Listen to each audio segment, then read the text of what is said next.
Mindset was written by Stanford University psychologist Carol Dweck.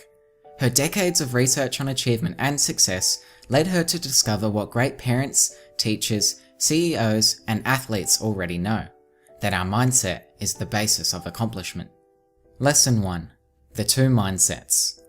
People with the fixed mindset believe intelligence can't be changed. This leads to a desire to look smart, so they avoid challenges. They don't want to look bad if they fail, which holds them back.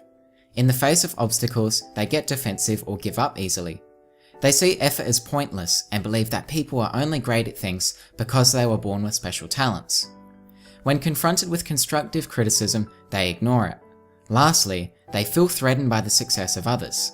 People with a fixed mindset achieve much less than they're capable of. On the other hand, people with a growth mindset believe intelligence can be developed. This leads to a desire to learn, so instead of avoiding challenges, they embrace them. They persist in the face of obstacles and see effort as a path to mastery. They accept constructive criticism and use it to their advantage. Lastly, they feel inspired by and learn from the success of others. As a result, they fulfill their ultimate potential. Lesson 2.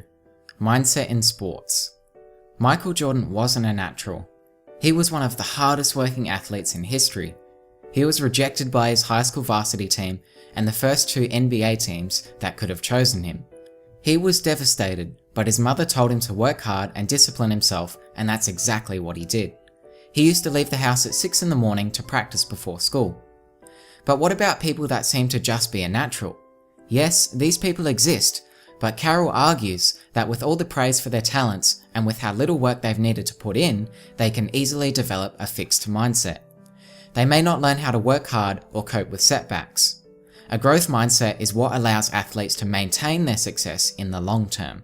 Carol found that athletes with a growth mindset found success in doing their best in learning and improving, found setbacks motivating, and took charge of the processes that bring success. Lesson 3. Mindset in business. Jim Collins and his team conducted a 5-year research project with the aim to find out how companies go from good to great. One thing they found was that great companies had leaders with a growth mindset. In the late 1980s, IBM was in trouble. Their culture was filled with people trying to be better than each other. They had a culture of smugness and defending personal status that inhibited learning and growth. In 1993, they asked Lou Gerstner to turn things around. Lou had a growth mindset and encouraged teamwork and got rid of the uptight culture. Over the next 9 years, IBM increased in value by 800%. Ultimately, Carol argues that successful businesses need to train leaders, managers, and employees to have a growth mindset.